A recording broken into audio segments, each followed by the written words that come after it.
I don't know if it's chairing or refereeing with these guys, but we have Carolyn Bollaci, Regional Vice President, Sizmek. Up you come. Come on, guys. Stuart Bartram, Country Manager, MediaMath. It's a superstar panel. Joe Gaines, Country Manager, Krux. And Ben Williams, Senior Product Manager for lots of stuff at SAS. The other old fat guy. Got to get back to that one. So we'll start with mics on the table, and then we'll. Oh, sorry, yes. And then we'll gravitate towards the floor, because we do want sort of interaction. We have some questions ready that have come from the Adults Standard Guidelines Council. So thank you very much for that. All ready, panel? Ready to go? We're going to fight over the microphone. Good stuff. So what we thought we'd do is, the idea is I'm supposed to talk less, but anyway, what we thought we'd do is, rather than have everyone intro, we kind of got an idea of who they are, is have a question that they can each talk to, which is constructive for us. So we'll take that in turns, and then it'll start opening up and hopefully get a little bit interesting. So I was going to start, Carolyn, at Sizmek. We've heard a lot, particularly the last few prezos, around dynamic creative, how important that is for various reasons, I suppose specifically around programmatic, but just not the efficiency of it, but also the targeting and the execution.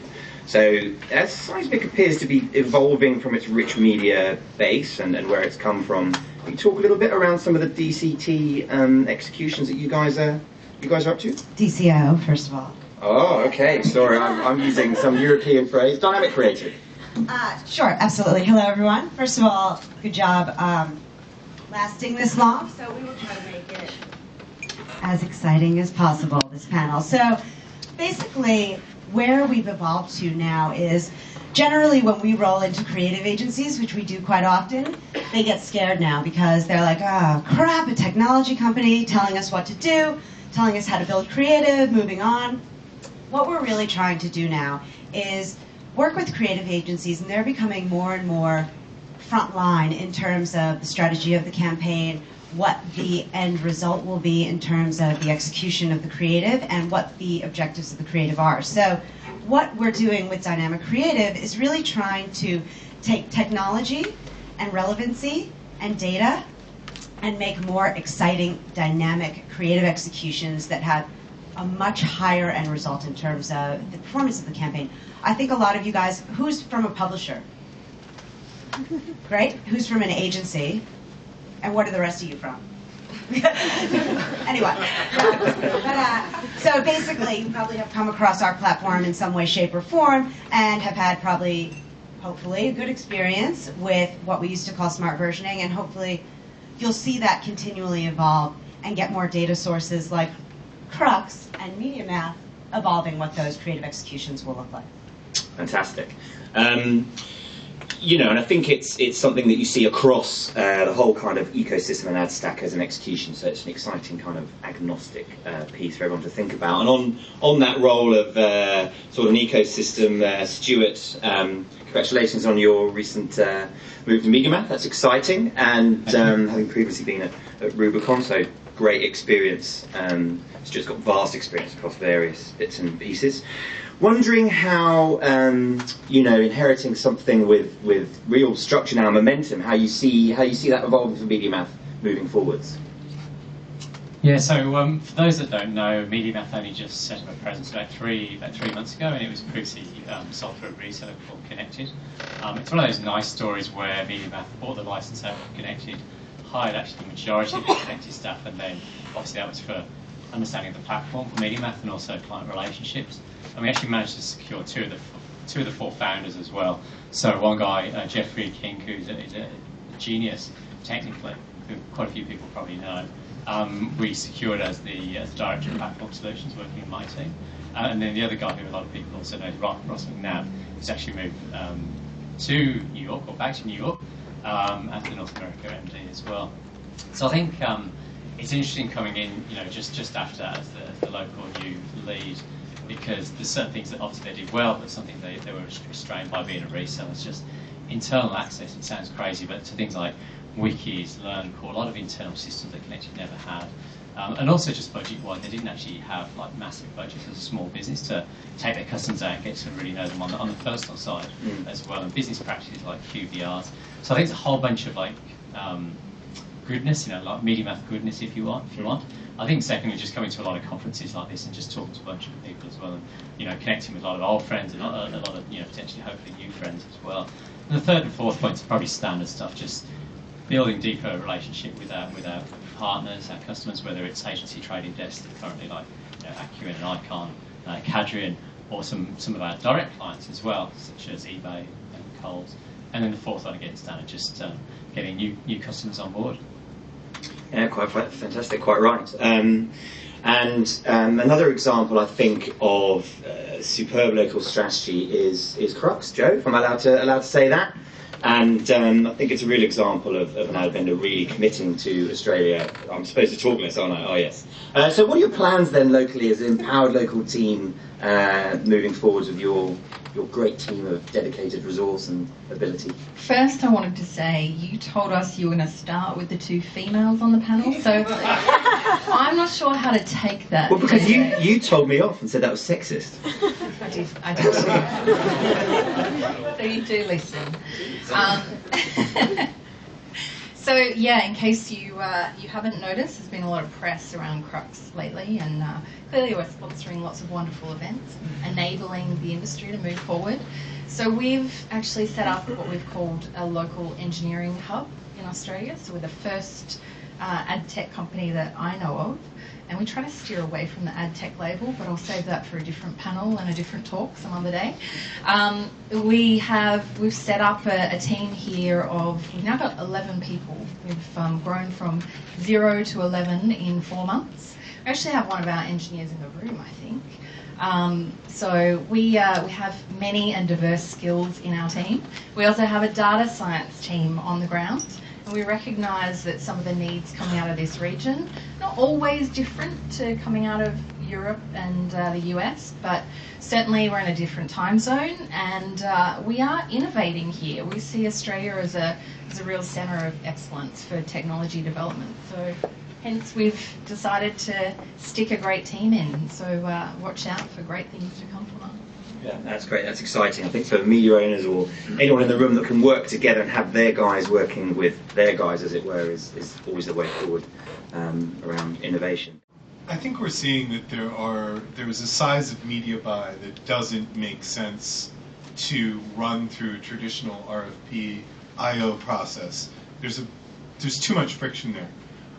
The SaaS IA system was engineered on an IAB standard, which has since vanished from their website, the US website. These guys have, nothing, no blame here.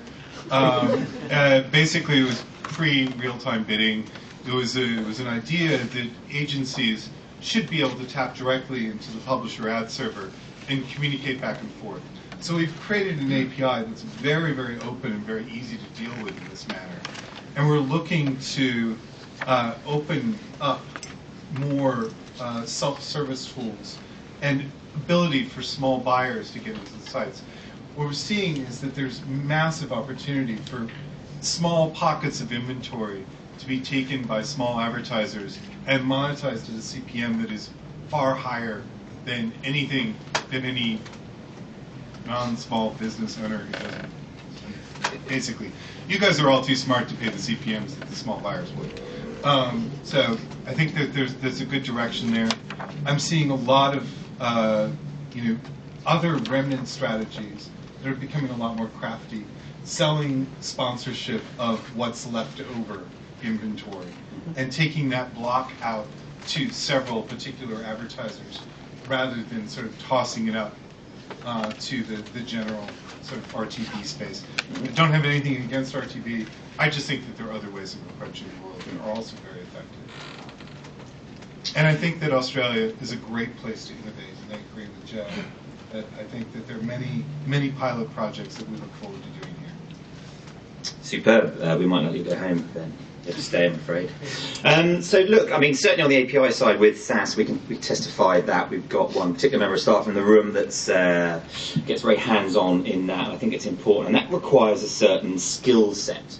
And given the people that we have in the room, what do we, dear panel, think around specific skill sets required in your organisations moving forward? What do you see as exciting in that realm? Who fancies taking that one? So, firstly, diversity. So, you know, and this is a bit tongue-in-cheek, but one of our engineers brought our signs down because I forgot them this morning. So, but really, we are looking for people who have a many and varied skill set, and I think you always need to be, and including myself, evolving and developing your skills. And I think things like project management are really important, time management and being efficient, super important.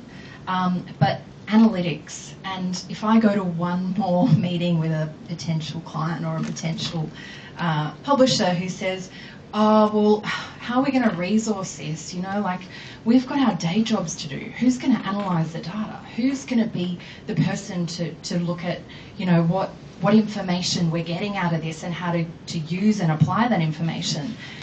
And I really want to say, if that's not your day job, then you're becoming irrelevant really quickly. That needs to be part of your day job, and you need to be looking at how you evolve and redefine your day job, because there is a lot more data available today, and there's a lot more we should be doing with it. I can keep going. I agree.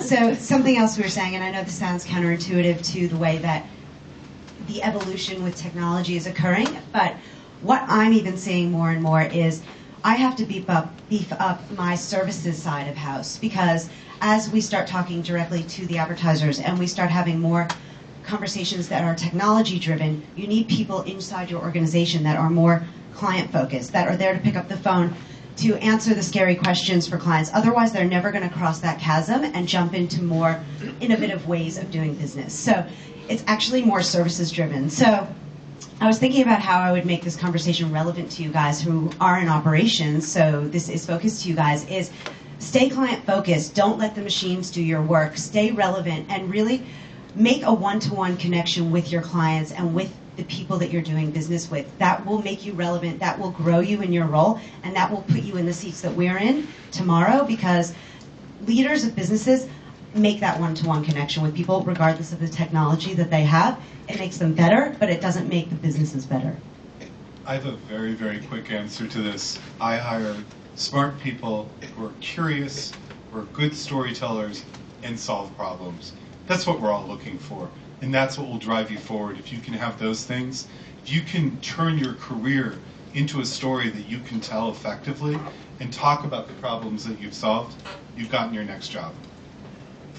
Many similar, a couple of different. So hard skills, I'd say analytics, especially coming from MediaMath, programmatic, I think it's an essential one. Time management, because let's face it, it gets pretty busy for all of our days. Client facing, I agree with, especially with the way the tech's running. They have to be able to deal with customers, especially when things don't go in the right direction. I think softer skills, flexibility, because things do change in the actual industry itself. I think great attitude, underlying everything, great attitude will get you through. And the final one, no arseholes. Yeah, I think there's a lot to be said for sort of hiring on gut and that instinctive bit. If you feel that passion and enthusiasm, people kind of get it, you've got a great raw material to work with. And absolutely, I think bravery is an important part of everyone in the room has to be willing to scare themselves a little bit with the client-facing bit, standing up and presenting and all that type of thing. Great range of questions. So, Mel, with 5 minutes on the clock, as it were, we have roaming mics. Do we have any questions out there? It's a big organisation, there's IBM, etc. And then they've got a relatively smaller ad tech companies, like we've got some, obviously, on this panel as well as other demand-side platforms, SSPs, other data management platforms, Facebook, PMDs, whatever PMD stands for, I can't remember. So you got these two different ones that are all converging to similar kind of spaces as well. So I think it's very interesting for all of us just to see where that's going and how that's overtaking over the overall value ecosystem. I won't answer the second part. I'll let someone else do that. To me, there's almost no real the convergence, schmergence. It's all one big thing. It's the right message to the right person at the right time. That's been what we've all been saying all along. There's no, there are different people in different offices that need to come together. We're merging the data together so that they can really work together. And I think there's this isn't this giant seismic shift. It's two silos gently melting into each other. I don't think this is a big deal. I think that there's just going to be more jobs. I think, well, what we're seeing and what is a challenge for us at the moment is particularly around, with marketing coming together, it's creating a lot of different discussions between us and different technology businesses and just different businesses in general. So you guys are on the coalface, so you probably see it every day, but all these different businesses that are trying to merge data together and create one single outcome is painful. It really is, working all together and putting a lot of different data sets into one platform and coming up with a unified response is going to take some time. So be patient, but it's coming. Tim, I'll shout right out to you, given, I'll come right back to you. But, working with someone like Azaxis, we're trying to do just that. Tim mentioned a bunch of different companies. We are trying to work with all of them, and the publishers are doing it as well to create outcomes that make sense. And when this number and this number don't meet up, which is your daily life, you say, shit, I have to look at that again. So, we're trying to create efficiencies so that doesn't happen anymore. But marketers are pushing us to create a singular conversation or a singular source of truth. Yeah, and data is not just driving media decisions, it's driving all marketing decisions. It's driving decisions about where, a new store should be located. It's driving decisions about, which content to put in front of a person, what kind of experience to give them when they walk into your store as well as when they walk into your virtual store. So this idea that advertising and marketing are kind of becoming one is definitely what we're seeing in our world. And most of us in this room are not for profit. I think it definitely needs to be coming from a space of understanding what makes your client or your business money, and how do we do more of that and make more of that. Yeah. No, good stuff. And we have a question, Andrew. So one of the industry problems we've got is that the end-to-end process from an agency through to a publisher is it's quite manual. We all use different systems and none of them really sort of talk together well. I guess maybe for Ben and Caroline, where do you sort of see the industry going, either locally or from your experience internationally, around trying to get those systems talking together to try and sort of drive efficiency? I see little bits of automation helping there. Fill out this form about your goals. I think that there still needs to be a human touch in this process on an agency side. I think that there are deals that are tiny that can be done in a fully automated fashion, but I think that there need to be better tools towards automation. And we have a sales workflow built into our ad server. There's some research tools around that as well. So I think that there's some good insight that can be given very quickly. You can pull numbers while you're on the phone during the sales process, while you're generating an IO. So I think that there's some helpful bits towards that. We've got a little further to go. My viewpoint is two things are going to happen. One is consolidation. So just naturally, more businesses are going to consolidate. So that will create, unfortunately, these giant companies that have everything soup to nuts for people like you to use. And the other thing that's going to happen is ease of use. So, what traditionally everyone in this room in operations has been a back office function is now becoming more of a front office function. And the back end decisions that were traditionally being made are now the technologies that are running the businesses. So the people that have a voice are the operations people, because they're the ones left standing. You know, the lunatics are running the asylum now because they're the ones, traditional salespeople aren't making the decisions. The automation and the technology and the innovation are the people making the decisions for tomorrow. So keep yelling if it's not working. Yell to me, yell to anybody. Say, we need to work with these companies and it needs to be easier, otherwise we can't function as an organization. So every day we try to integrate with businesses. So whether it be the Kenshus of the world or the MediaMaths of the world, where all our businesses are having discussions on a global level to say, we have to somehow have a competitive set against Google, otherwise we'll be irrelevant. So, all these individual businesses need to work together and flow together better. I think to a certain extent, programmatic and ITV just waving that flag, and News Corp, I think, from my experience of Rubicon, is probably the most sophisticated publisher, not just in Australia but in all of APAC. I mean, working with Cam King and Jason Denny, pretty decent chunk of the total ad sales pie goes through programmatic.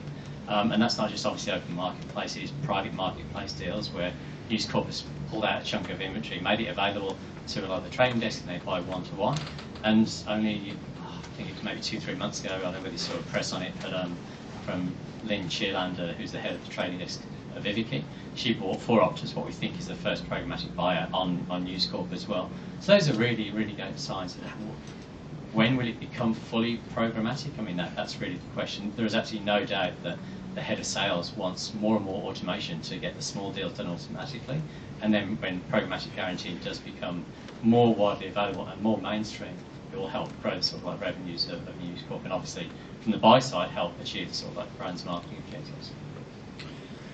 Good points to end on, fantastic. And I think the key element there is to just think that a lot of the innovation, a lot of the stuff that's being executed locally here in Australia, New Zealand or APAC, but particularly in Australia, I think is actually world leading. And sometimes Australians like to do themselves down a little bit. I think we have a great panel here. Thank you very much. You are very much leading that type of innovation. And